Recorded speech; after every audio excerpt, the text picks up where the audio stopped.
Hola, bienvenidos a esta nueva clase de neuroanatomía enfocada a la revisión sistemática de vías nerviosas ascendentes como parte de nuestro curso de Morfología 2 de la carrera de Kinesiología de nuestra Universidad de los Andes. Mi nombre es Cristian Astorga, soy profesor del Departamento de Morfología de nuestra universidad y el día de hoy compartiré entonces este tema muy interesante para nosotros. Lo primero que debemos comentar corresponde a justamente la definición del concepto de terminaciones receptoras o simplemente receptores. Vamos a ver que las vías sensitivas que revisaremos el día de hoy comienzan justamente a nivel de estos receptores y como definición obtendremos que un receptor es una estructura que detecta un estímulo y lo transforma en un impulso nervioso.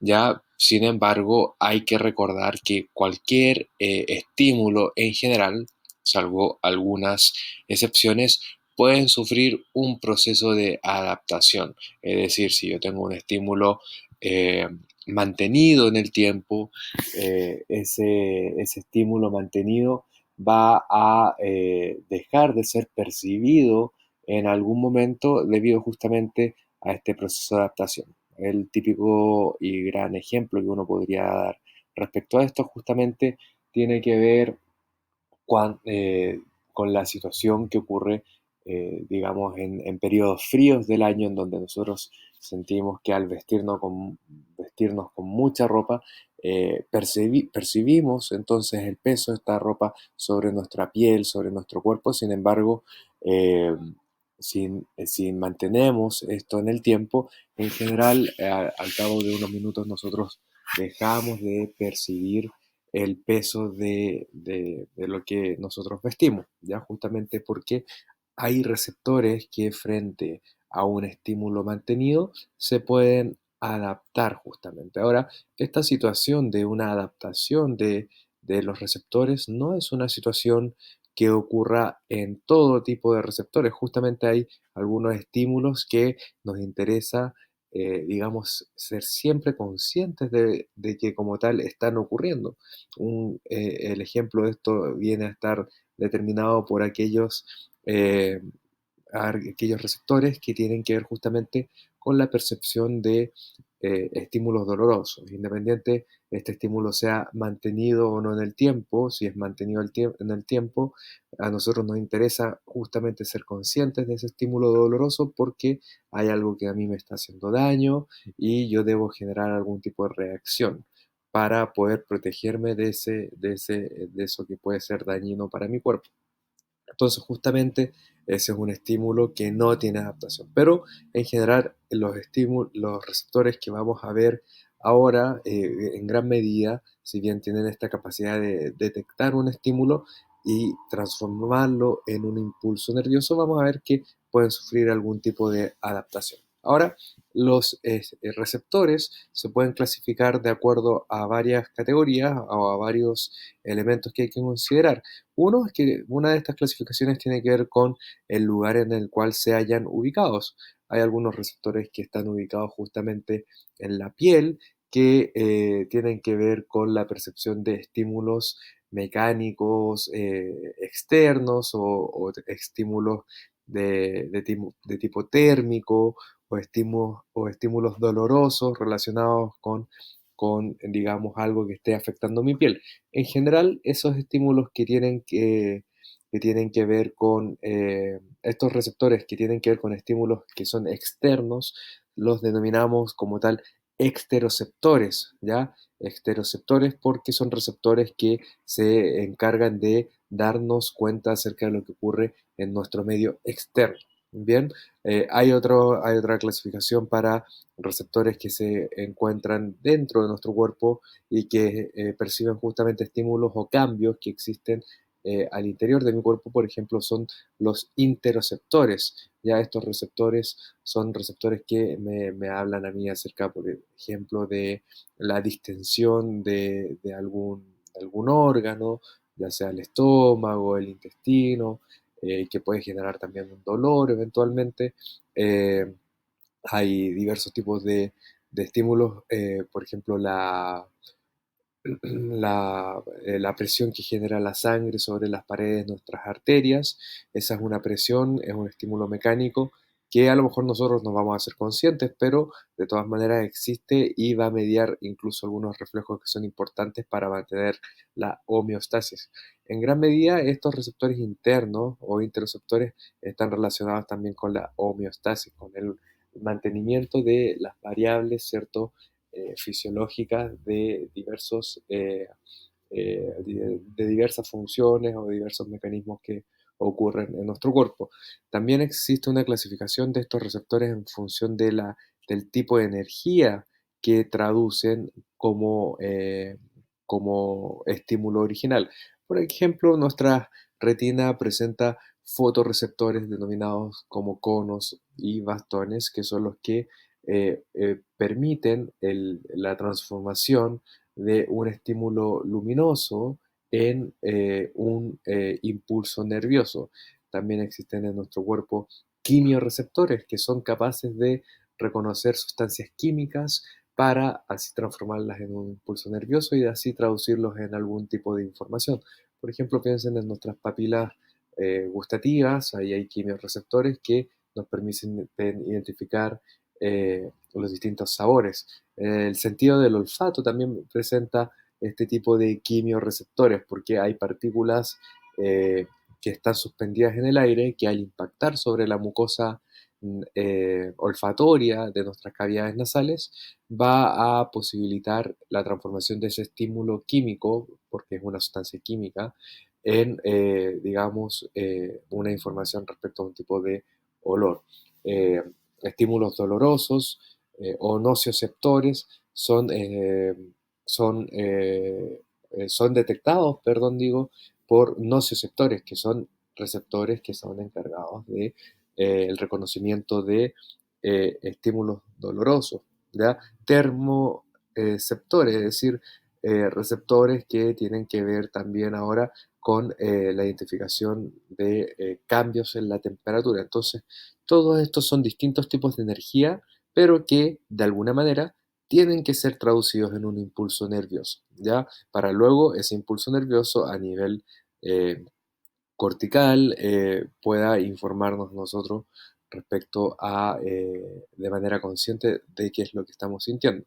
Ahora, existe otra clasificación de los receptores que tiene que ver con la forma o la estructura que estos presentan. Y aquí tenemos una amplia gama de receptores. Existen como tal las terminaciones nerviosas libres, que básicamente es la prolongación periférica de estas neuronas ganglionares que están presentes en los ganglios espinales. Estas neuronas son las que también denominábamos como tal, como neuronas pseudo-unipolares. Ya ahí tenemos en este caso un ejemplo de una terminación nerviosa libre. Esto es básicamente lo que sería una prolongación de esa neurona. Sería básicamente como una dendrita que tiene una ramificación con sus terminaciones descubiertas, por eso se denomina terminación nerviosa libre, y eso es importante porque justamente las que no se hayan cubierto, las que no se hayan cubiertas como estas terminaciones no tienen la posibilidad de adaptarse, ¿ya? No así en cambio los otros tipos de receptores que eventualmente debido a las cubiertas o envolturas que presentan tienen una posibilidad de adaptarse en el tiempo y dejar de transmitir un impulso nervioso. Existen también terminaciones nerviosas encapsuladas y aquí tenemos una gran variedad también. Aquí vamos a encontrar como tal a los corpúsculos táctiles o de Meissner, que sería el ejemplo que vemos acá en el número 3. Lo pueden corroborar aquí también en el dibujo con la leyenda que aparece en esta figura. Tienen los corpúsculos de Pacini, que son muy grandes, muy voluminosos, diríamos, de hecho los más grandes. Las terminaciones de Ruffini, órganos tendinosos de Golgi, estos últimos se hallan presentes en los tendones de músculos esqueléticos, de músculo estriado esquelético, ¿ya? Y también hay algunas terminaciones nerviosas asociadas a los pelos, como lo son las terminaciones de Merkel, ¿ya? Básicamente esto de acá, ¿bien? Entonces, si ustedes se fijan, existen diversos tipos de receptores, porque existen diversos tipos de estímulos, también en la frecuencia o la potencia de un estímulo, hay algunos receptores que van a, como tal, ser capaces de percibir esos cambios y hay algunos que están especializados justamente para estímulos bien, bien específicos.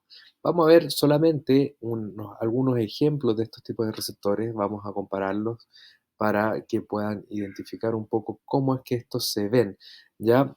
Bueno, partiendo por este corpúsculo táctil o de Meissner, son receptores que tienen que ver con el tacto, que están presentes, ¿cierto? En lo que sería los tegumentos, lo podemos ver, tienen un diámetro de 150 micrómetros, ya para que tengan una noción respecto a tamaño.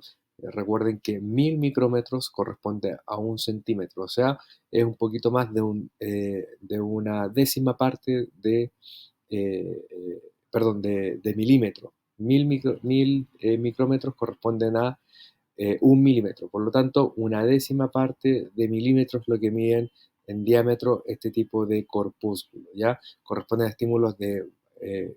a receptores que responden a estímulos de baja frecuencia en la dermis papilar de la piel que no presenta vellos. Piensen, por ejemplo, en nuestras palmas, piensen a lo mejor en la planta de nuestros pies, quizás en la cara anterior de nuestro antebrazo, en muchos casos, puede ser incluso en la cara, en algunas zonas, ahí pueden encontrar este tipo de corpúsculo táctil o de Meissner. Bien, se haya ubicado en la dermis. Fíjense en esta figura que estamos viendo acá.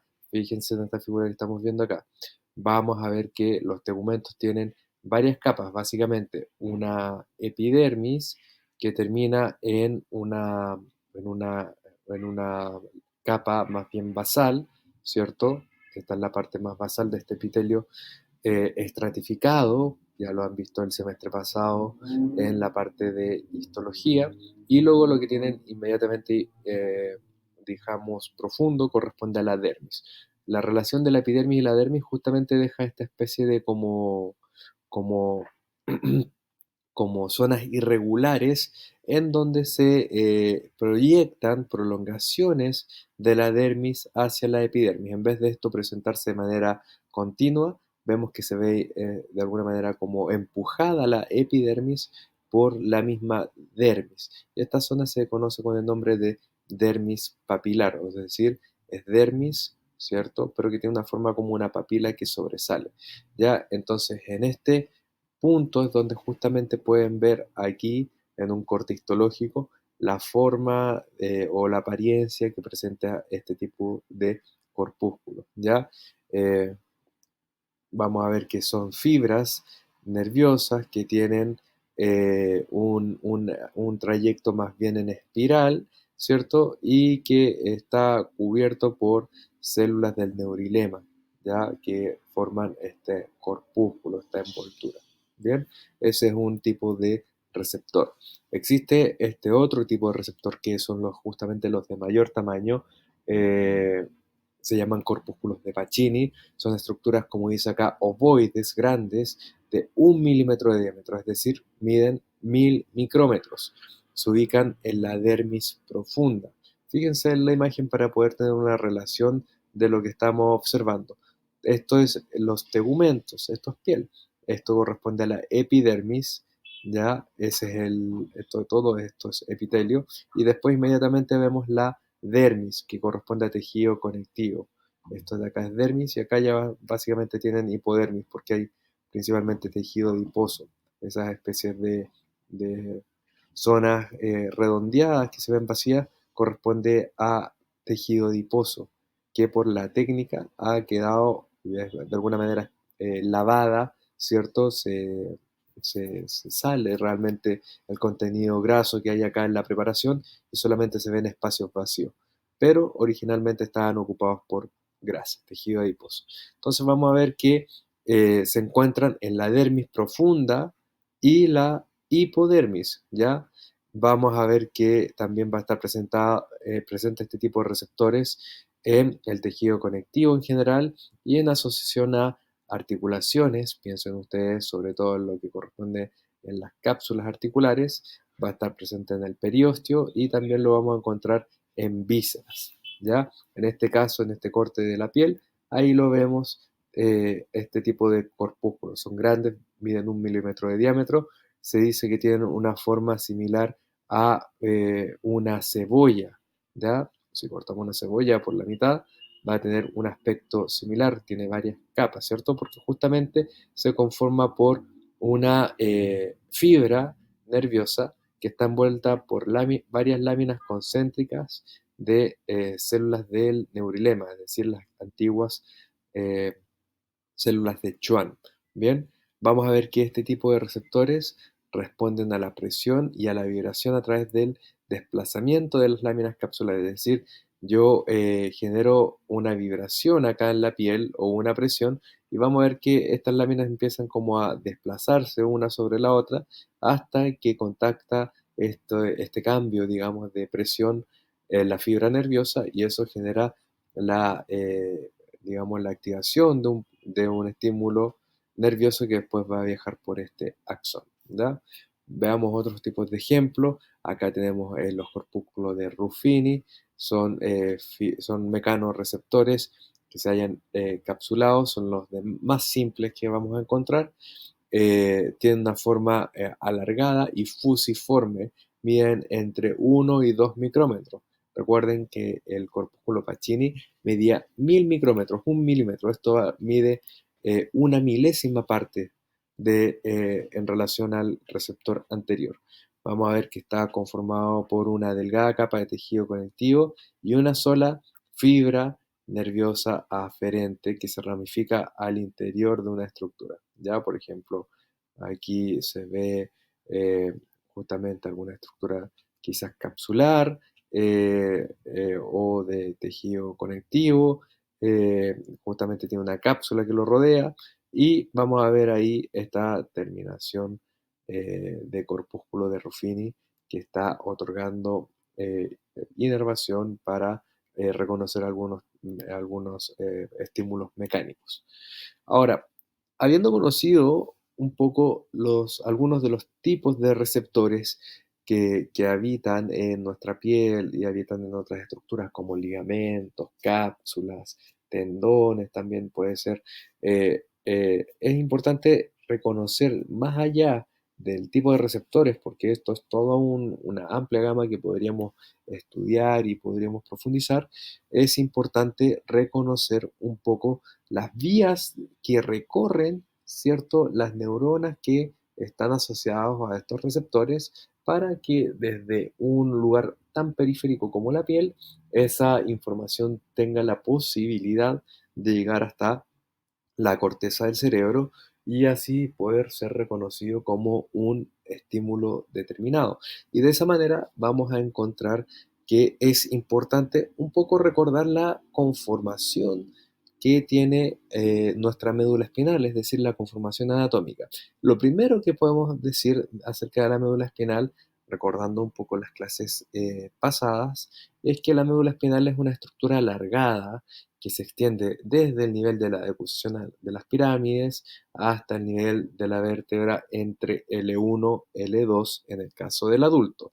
En su trayecto vamos a ver que la médula espinal en general tiene un diámetro anteroposterior menor en relación al diámetro transversal, es decir, está de alguna manera aparenta estar aplastada anteroposteriormente.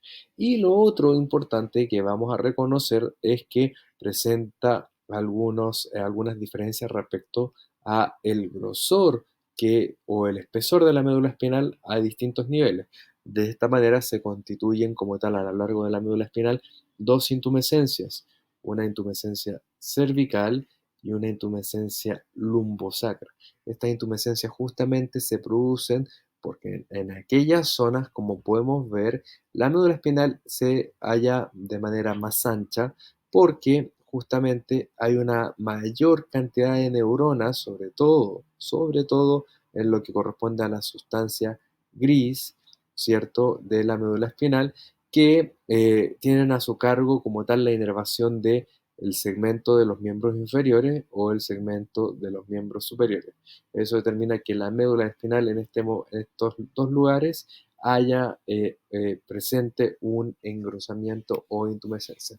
Ahora, esta imagen hay que hacer la aclaración, tiene para su visualización una técnica de pigmentación particular en donde los colores no se correlacionan realmente con el aspecto normal del tejido nervioso. Recuerden, en la médula espinal, a pesar de que esto se ve clarito, esto corresponde a sustancia gris. Ya solamente se ve claro porque se utilizó una técnica de tinción particular que permitió ver el contraste, ¿ya? Ahora, esto que se ve más oscuro va a corresponder de todas maneras a la sustancia blanca. Insisto, este no es el aspecto o el color natural de la médula espinal en un corte, simplemente es el aspecto que se puede apreciar si uno utiliza algunas técnicas de tinción para ver o estudiar de mejor manera los contrastes que ahí uno puede reconocer. Ya, entonces recordemos, la médula espinal como tal está conformada por sustancia gris que se halla ubicada internamente, sustancia blanca que se halla ubicada externamente. De la misma manera en que lo vemos en esta imagen, sustancia gris internamente, sustancia blanca externamente. Recuerden, la sustancia gris se configura particularmente constituyendo cuernos o astas dorsales, cuernos o astas ventrales y eventualmente en algunos sitios vamos a encontrar también cuernos o astas laterales. Entonces, cuernos posteriores, cuernos anteriores, cuernos laterales. Ahora, también vamos a encontrar una división respecto a la sustancia blanca. Vamos a ver que la sustancia blanca se divide en cordones posteriores o cordones dorsales, también les podemos llamar, cordones laterales, que los vemos acá, y cordones anteriores, como los podemos ver ahí. Entonces, en esta zona de la sustancia gris encontramos cuerpos neuronales, por eso es que esto se constituye como sustancia gris. Bien, en cambio, en la zona de la sustancia blanca, principalmente vamos a ver axones. Axones que como tal, a lo largo de la médula espinal, lo que van a estar haciendo es ir ascendiendo o ir descendiendo justamente por esta sustancia blanca de la médula espinal para, desde la periferia, llevar información hacia el cerebro, o que sería información aferente, o desde el cerebro a llevar información descendente a lo largo de la sustancia blanca hacia la periferia, quizás hacia un músculo para que éste se contraiga y de esa manera conducir información eferente. Entonces, recordemos que esto se denomina cordón o funículo posterior, cordón o funículo lateral, cordón o funículo anterior. Ahora, lo interesante de esto es que diversos tipos de modalidades sensitivas viajan de manera específica por zonas precisas en la médula espinal. Es decir, estímulos que tienen que ver con el dolor van a viajar por una parte, estímulos que tienen que ver con la percepción del tacto fino viajan por una zona específica, estímulos que tienen que ver con la propiocepción, es decir, con cambios respecto a la posición de las distintas partes de mi cuerpo, viajan por una zona particular. Y así podemos ir viendo algunas de estas vías y señalando un poco por dónde es que están recorriendo. Hay una vía neuroanatómica que uno conoce con el nombre de columnas dorsales. Cuando uno habla de las columnas dorsales a nivel de la médula espinal se refiere a los cordones o funículos posteriores, es lo mismo. Ahora, los cordones o funículos posteriores o columnas dorsales se pueden diferenciar en, a cada lado de la médula espinal, un fascículo grácil o gracilis, que está en esta zona que acabamos de pintar, o un fascículo cuneatus o cuneiforme que está en esta zona. Bien, en el caso de las columnas dorsales a cada lado, en este corte podríamos representar al fascículo grácil o gracilis y al fascículo cuneatus o cuneiforme. ¿Ya? Esto se repite al otro lado también. Lo que corresponde a lo que es gracilis o grácil va a conducir información que tiene que ver con contacto fino, vibración y propiocepción consciente de la mitad de nuestro cuerpo hacia inferior, ¿ya? Es decir, digamos, desde el nivel medular de T6, torácico 6 hacia inferior, toda la información sensitiva que tiene que ver con contacto fino, vibración y propiocepción consciente va a viajar por esta parte de la médula espinal. En cambio, el mismo tipo de modalidad sensitiva que tiene que ver con la parte superior del cuerpo, incluidos los miembros superiores, pero excluyendo la región de la cara principalmente, eso va a viajar por el fascículo cuneatus o cuneiforme. Así también tenemos este otro tracto que se denomina el tracto espinotalámico lateral, se ubica en el cordón o funículo lateral y tiene que ver con la transmisión de estímulos que tienen que ver con el dolor o la temperatura. Este tipo de información va a ser conducido por esta zona. Otro tipo de tracto tiene que ver con el tracto espinotalámico anterior. Este lo vemos acá representado y en este caso el tipo de información que se conduce por el tracto espinotalámico anterior tiene que ver con el tacto, pero el tacto grueso, ¿ya? Uno diferencia el tacto fino como el tacto, digamos, epicrítico y el tacto grueso protopático o tacto protopático. ¿Ya? Esos son los nombres que se utilizan para diferenciarlo. Bueno, la diferencia básica, en general, el tracto espinotalámico anterior es una habilidad que a mí me permite como tal percibir que estoy tocando un objeto y eso sería ya debido a la presión que genera, por ejemplo, en mi mano, sería información que podría viajar por el tracto espinotalámico anterior. Pero no es tan discriminativo, es decir, quizás me puede informar que estoy tocando un objeto, pero no me dice información que tiene que ver con el detalle de la superficie de ese objeto, si es rugoso, si es liso, suave, áspero. Ese tipo de información ya corresponde a tacto más bien fino o epicrítico. En cambio, el tacto grueso o protopático no me entrega ese nivel de detalle.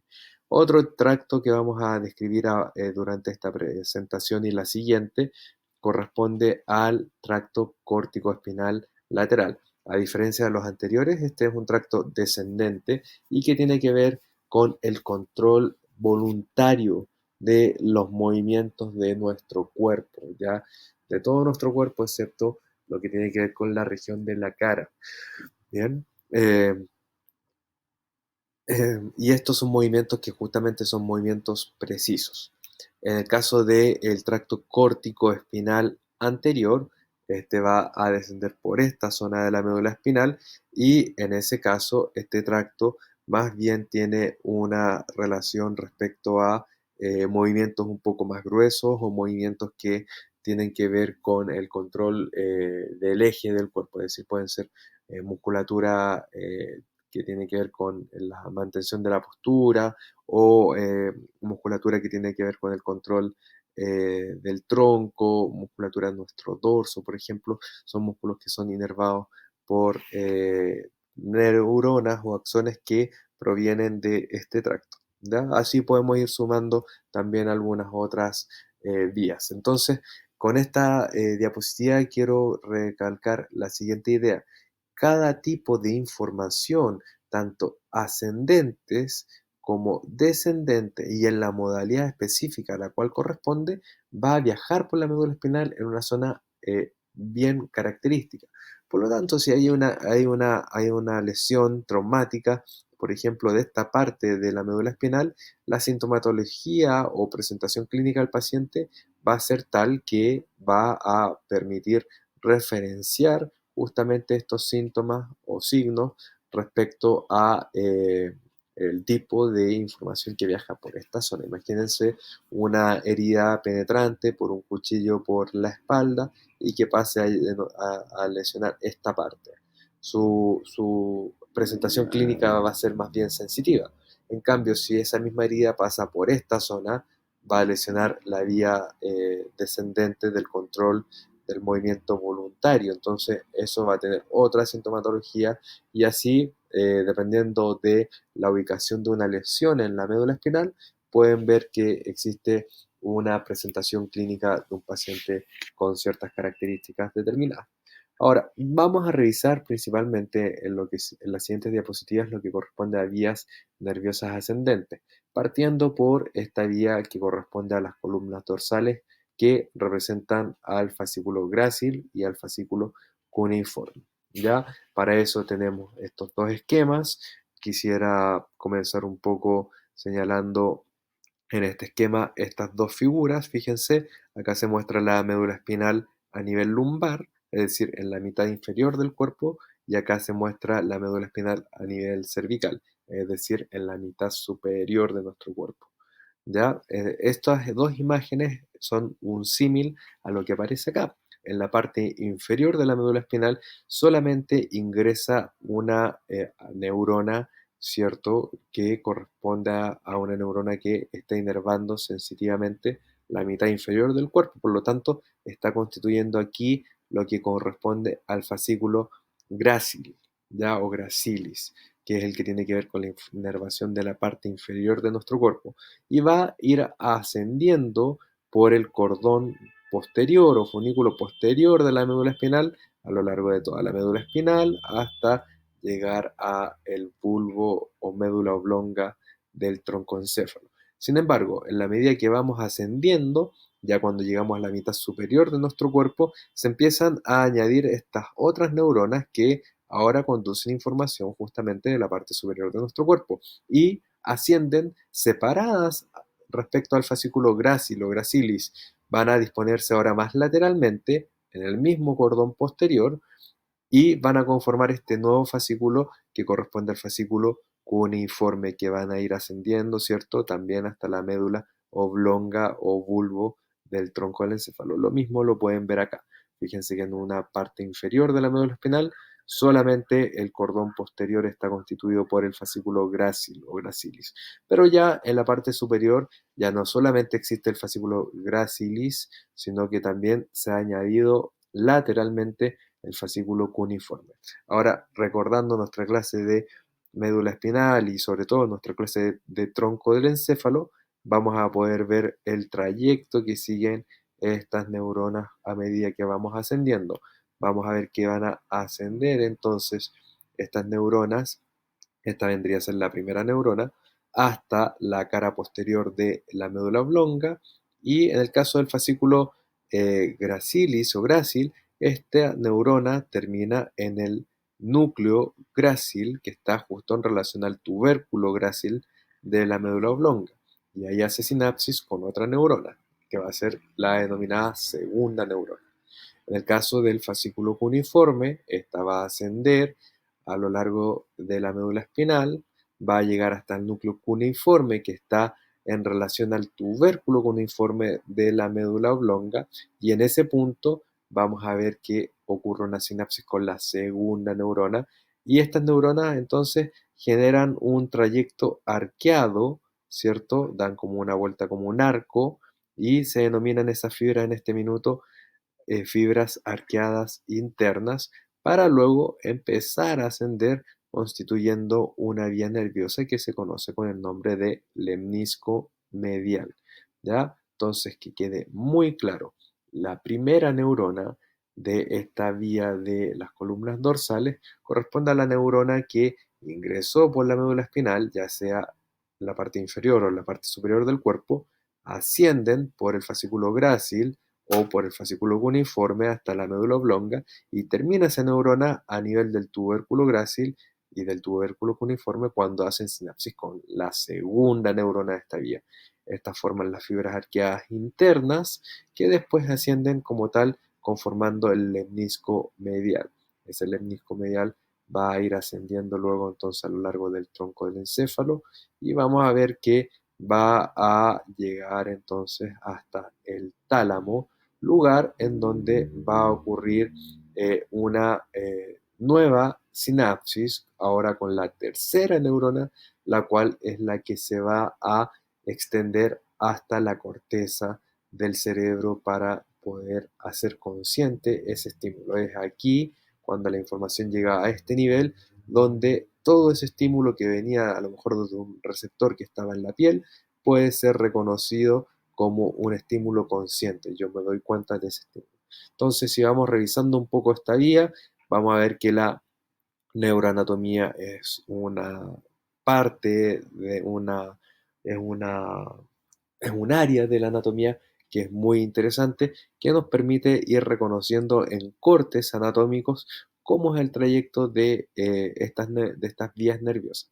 Justamente lo que vemos aquí, les ayudo para que lo puedan entender, es un corte que está presente a nivel del bulbo o médula oblonga. Fíjense en esta zona de acá, esto es anterior y esto es posterior.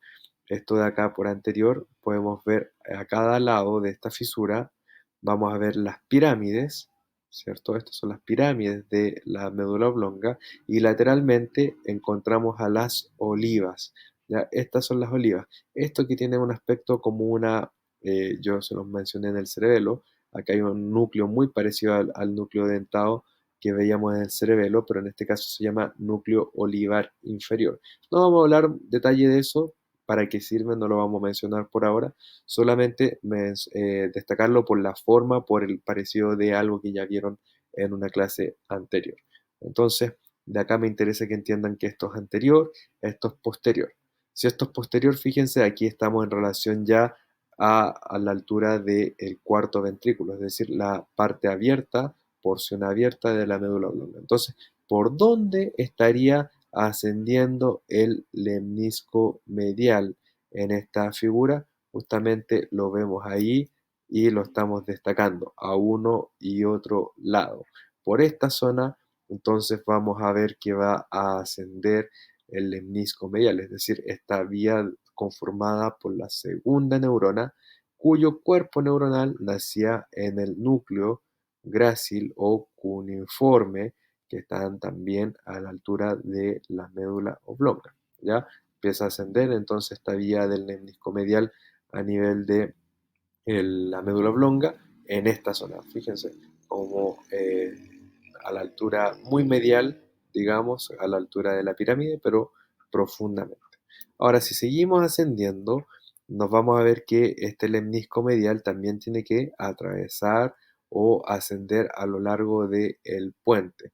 Y a lo largo del puente va a ocupar esta zona el lemnisco medial. Bien, ahí lo podemos ver destacado. Esas fibras que estamos viendo ahí corresponden a esto que estamos observando acá. ¿Ya? Entonces, por ahí es donde va ascendiendo esta vía nerviosa. Y luego, a nivel del mesencéfalo, el típico corte que podemos observar del mesencéfalo con los pedúnculos cerebrales, lo estamos observando acá, y justamente el lemnisco medial lo vemos ahí y acá. A ambos lados justamente está señalado el lemnisco medial. Bien, por ahí es que va ascendiendo entonces esta vía. Entonces, quede bien claro, cuando hablamos del lemnisco medial nos referimos a esta vía de las columnas dorsales, pero particularmente al trayecto que se forma a partir de la segunda neurona de esta vía nerviosa. Bien, vamos a ver que esto va a ascender, ¿cierto? Va a llegar hasta el tálamo y de ahí, en ese punto, vamos a ver que va a hacer sinapsis en un núcleo específico del tálamo que se llama núcleo ventroposterolateral. En ese núcleo, la segunda neurona va a terminar haciendo sinapsis con una tercera neurona y de esa tercera neurona va a empezar a ascender a lo largo de la cápsula interna primero y luego a partir de la corona radiada para llegar hasta la corteza del cerebro, a la corteza cerebral. Vamos a ver que esta información, para hacerse consciente, tiene que llegar a una parte específica de la corteza cerebral que corresponde al giro postcentral, lo cual conocemos nosotros como el área somatosensitiva primaria, es decir, el área sensitiva de nuestro cuerpo, por eso somato, el área sensitiva de nuestro cuerpo. Ahora, en el giro postcentral observamos que está representado nuestro cuerpo de alguna manera proporcionalmente distinto a lo que es en realidad. ¿Ya? ¿Por qué? Porque hay zonas de nuestro cuerpo que tienen una mayor importancia respecto a la percepción de diversos estímulos. Por ejemplo, vamos a ver que zonas como nuestros pies, las manos y la cara son zonas que ocupan una gran superficie de nuestro giro postcentral, a diferencia de, por ejemplo, la zona de nuestro tronco, de nuestra espalda, que ocupa un espacio mucho más reducido porque justamente no hay una representación tan amplia en la corteza del cerebro respecto a esta zona. Este concepto de la representación del cuerpo de una persona en el giro postcentral es lo que se conoce con el nombre de el homúnculo sensitivo. Homúnculo sensitivo es una especie de hombre, ¿cierto? Que tiene las partes de su cuerpo están, digamos, representadas de distinto tamaño porque justamente cada parte tiene distinto grado de sensibilidad. Nuestras manos, lo que decíamos recién, nuestra cara, nuestros pies tienen una sensibilidad mucho mayor respecto a otras zonas de nuestro cuerpo, ¿ya?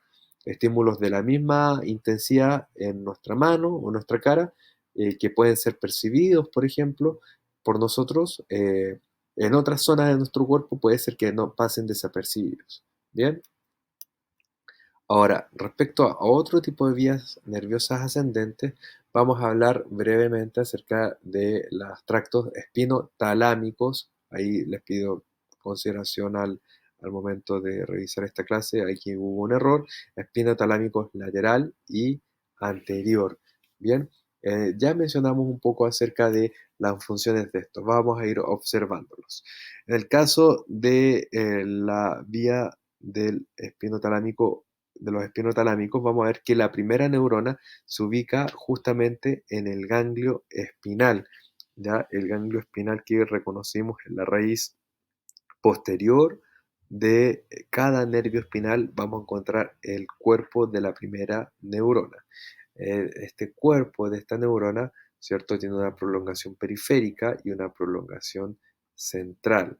Vamos a observar que a diferencia de lo que ocurría en la vía de las columnas dorsales, voy a volver un momento, había una decusación de esta vía a nivel justamente del tronco del encéfalo, es decir, nuestra vía de las columnas dorsales ascendía ipsilateralmente por un lado, pero a nivel del tronco del encéfalo, cuando se forman los lemniscos mediales, esta información decusa al lado contrario para llegar al hemisferio contralateral. Y así nuestra corteza del hemisferio derecho es el que siente la mitad de nuestro cuerpo izquierdo.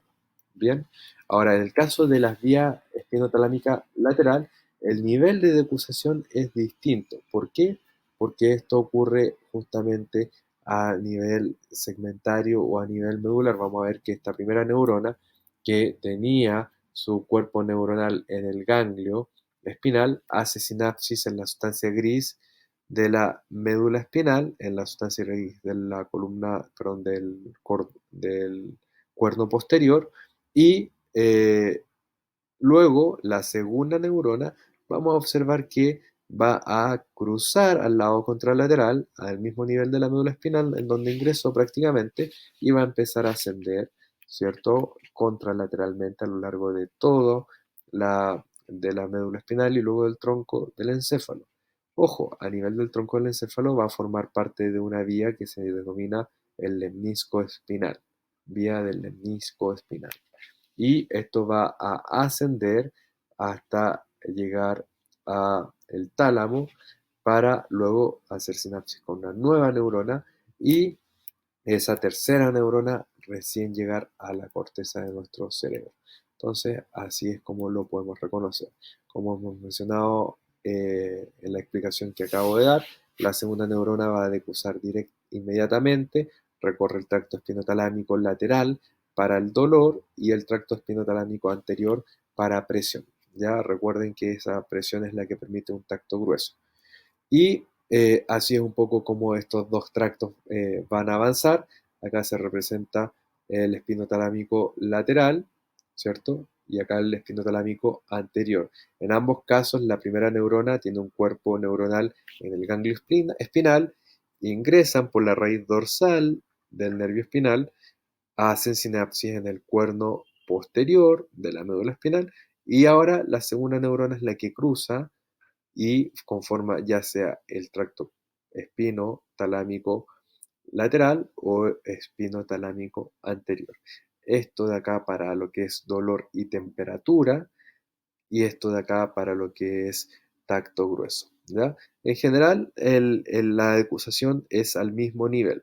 Sin embargo, puede ser que avance un nivel o dos niveles más arriba.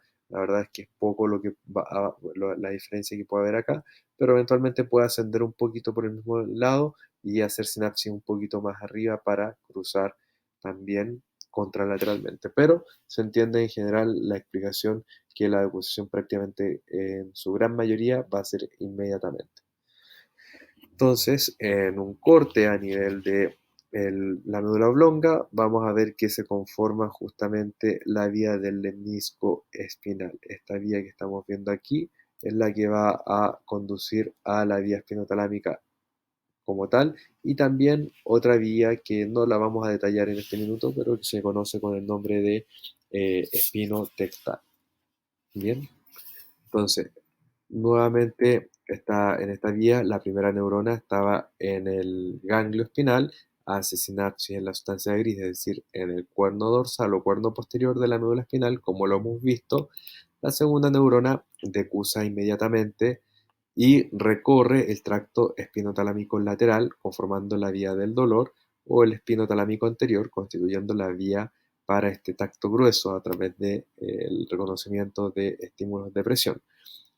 Y la tercera neurona es la que se halla ubicada a nivel del tálamo, ¿cierto? Esto corresponde a fibras que constituyeron a la vía del lemnisco espinal, que al llegar al núcleo ventroposterolateral del tálamo, ¿cierto? Hacen sinapsis con esta otra neurona, la tercera neurona de la vía, la cual recorre la cápsula interna para llegar luego a través de la corona radiada, hasta el giro postcentral.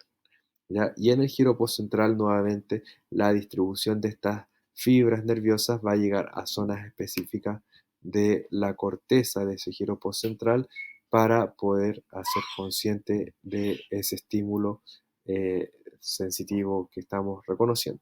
Ahora, lo último para concluir un poco esta parte de la presentación es representar en la médula espinal tanto lo que son vías de la columnas dorsales, como la vía espinotalámica, que existe una distribución muy característica y muy bien dividida respecto a por dónde van axones que vienen a nivel de segmentos sacros, segmentos lumbares, segmentos torácicos, segmentos cervicales para el caso de las columnas dorsales, y lo mismo justamente para lo que es la vía del tracto espinotalámico, ¿ya? En donde lo cervical se halla más profundo, lo torácico una franja un poco más superficial, lo lumbar un poco más superficial, y ya lo sacro más superficialmente. Bien, lo mismo existe a pesar de que uno normalmente no lo estudia o no lo revisa en profundidad a nivel de la sustancia gris de la médula espinal. También hay una organización muy característica que está dada por láminas de sustancia gris que se enumeran con números romanos y que tradicionalmente se conocen con el nombre de láminas de Rexel, ya que cada una de ellas tiene funciones bien características. Bueno, y con eso justamente damos terminada esta primera parte de nuestra presentación de vías nerviosas. Muchas gracias.